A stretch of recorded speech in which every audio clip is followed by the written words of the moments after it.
Hi Flosstube, this is Kate from Kate's Crafting Corner. I'm coming at you with just a really quick update.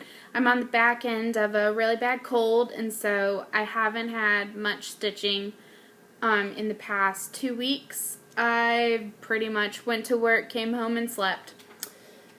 So I have 3 updates. The first is I made a start on the March cottage on the Country Cottage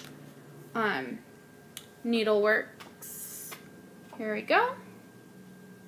So I'm still hoping I can finish this by the end of the month. I'm really enjoying it. When I looked at the picture, I didn't really enjoy this one. I didn't think it was as cute as some of the other ones, but stitching it up is much nicer than just looking at the picture. Here's the picture. And I think it's much nicer in person. The pink doesn't seem to be as like, boom, right on your face. So I'm really enjoying that, and I hope to finish that by the end of the month. My next is a new start. The Granny is No Square stitch along. And I didn't get much of a start on this. Like I said, I've had a cold. But here we go.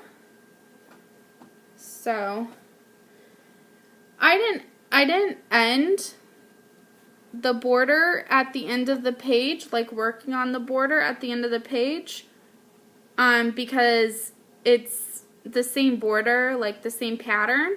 So I continued until the thread ran out, because well, I didn't want to leave marks where page lines are or things like that. So as much as possible, I want to like complete motifs or just continue the pattern. And the second part has been released already. So I want to work really hard to finish or stay caught up. Or, well, I guess I'm already behind, but like not get too far behind. And then my third and last piece is a bit of a tragedy, honestly. I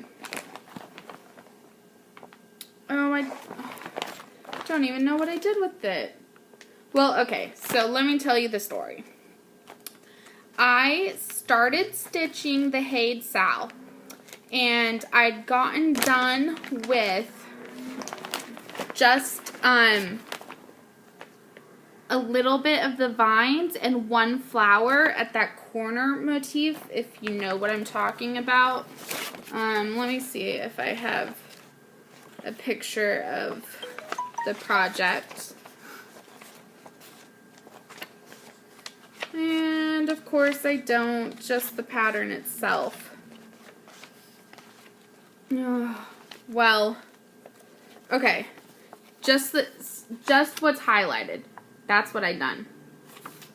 And as I'm stitching on it, I'm thinking, this is a lot bigger than anything I normally stitch on 18 count.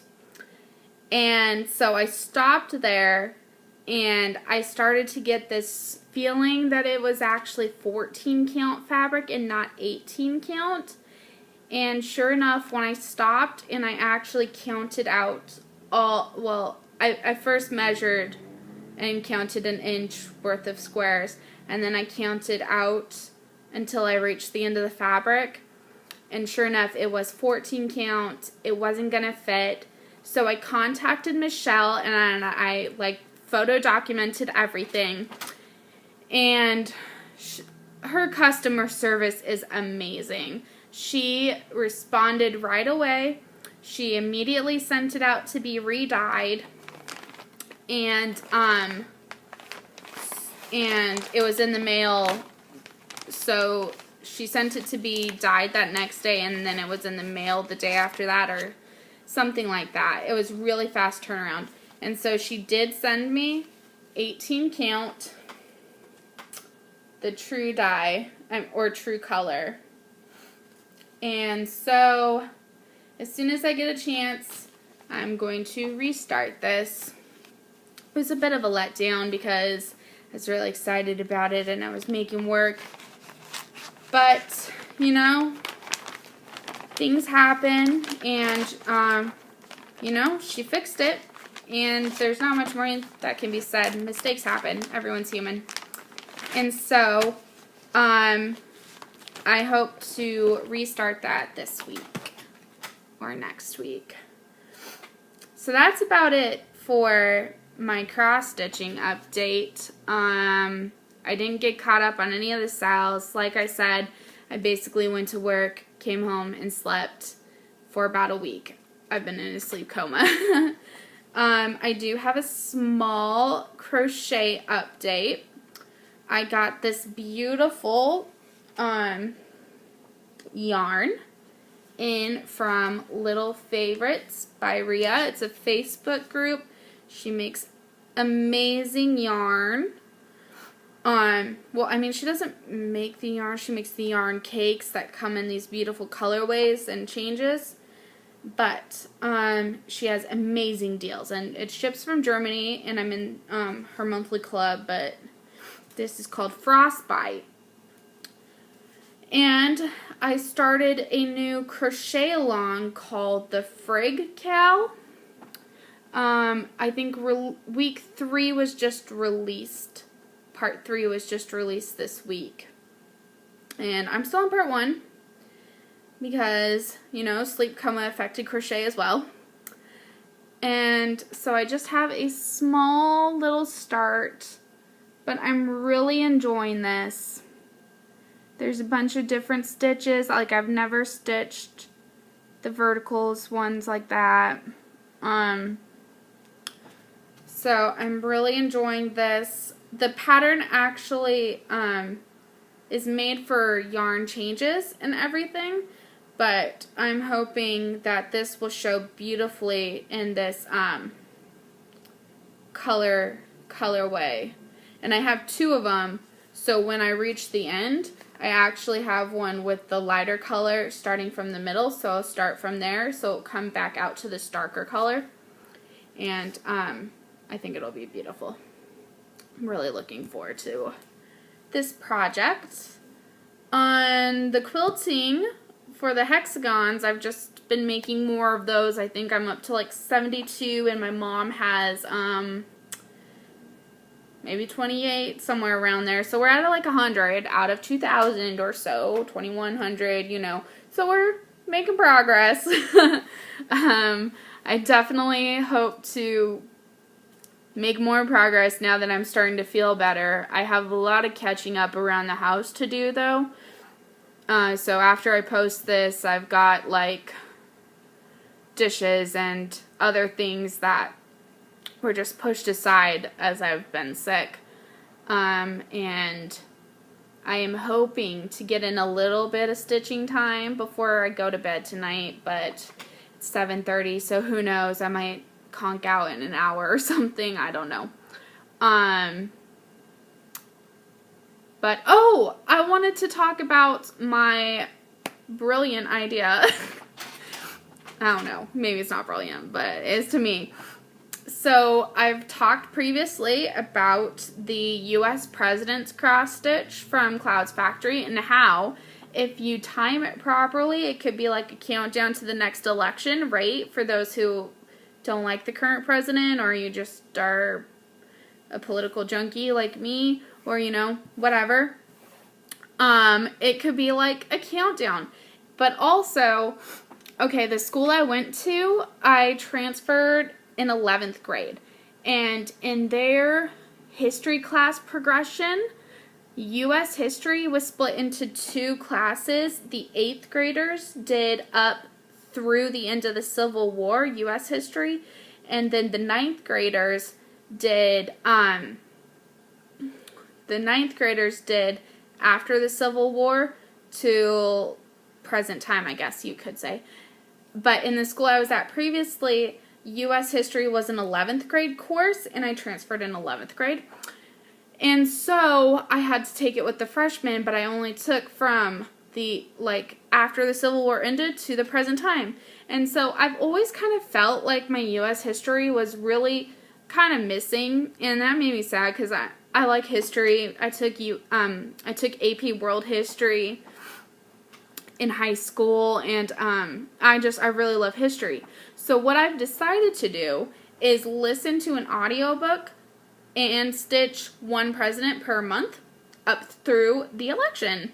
So I created a Google spreadsheet, and I set it up with the dates and everything. And if I want to finish it before, like, have the last one be October before the election, then I needed to have started in February, but that's just like a catch-up of one president at some point. But if I want to make the last president be in November and just finish it before the election, then I'm right on track to start this month if I get George Washington done. So here's the thing. I want to listen to an audiobook of a biography of the president while I'm stitching on him, because I would just love to learn more about the presidents. So I went through Audible and I searched all the presidents, and this kind of makes me sad, but there are 11 presidents that don't have any biographies written on them. At least not on Audible, at least not that I could find. And that made me really kind of sad, because that is kind of like the highest office in our country, right? And I just feel like there should be something written about these guys. I mean, I wrote down the list of who they are. So, I mean, it's possible I overlooked some things because maybe they just weren't there by their full name. Like, I thought nothing was written on Calvin Coolidge until I searched just Coolidge, and then actually several biographies came up. But Martin Van Buren, William Henry Harrison, John Tyler, Zachary Taylor, Millard Fillmore, Franklin Pierce, Andrew Johnson, James A. Garfield, Chester Arthur, Benjamin Harrison, and Warren G. Harding. Where are the books about them, guys? How am I supposed to listen and find out more about history as I'm stitching without these biographies? You know? Come on, historians. Like, there are a lot of biographies about Abraham Lincoln, and he's a great president. I'm not denying that. But let's also give attention to other people. Like, you know? Don't just piggyback on the most popular subject. Go out and research the things that need to be researched. Write about the things that need to be written about. Sorry, that's just my little spiel.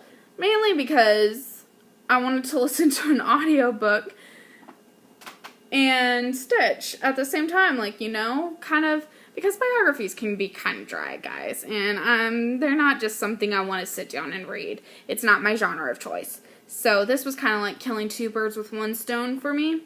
So I'm really hoping that I'll find something. Maybe I can find a documentary on them that I can watch. Maybe there's something on YouTube. I don't know. I'll look, but not really holding my breath. I mean, one of those wasn't even president for a year. So, I don't know. I just feel like a lot of books get written about, like, JFK, Abraham Lincoln, Roosevelt, and not a lot get written about some of the other presidents, and that's kind of sad. I mean, there's only, like, been 44 of them. It's not like there's 200 presidents, and so we should forget about all of them. I mean, this only really matters if you're an American, and you should, like, care about your history. If you're British, then you should know who the kings and queens have been, I kind of feel, or, like, you know about your country's history. Which also, I'm half South African, and I know absolutely nothing about South African history, which also makes me feel ashamed, and, like, I need to be researching that, too. So, okay, I'm going to get off my soapbox, because this is not about stitching at this point, but I just wanted to do a really quick update. I don't know when I'm going to be able to update next because I have the biopsy on Monday. I was talking to my boyfriend last night, and he goes, I have to tell you, sweetie, I'm going to be out of town for a week. Not next week, but the week after, right? And how bad is it that my first thought was kind of like, oh my gosh, I can stitch for a week.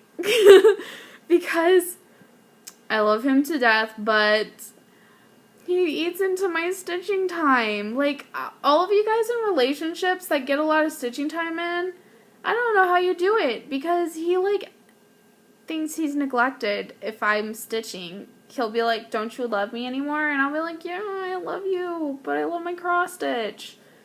I don't know, guys.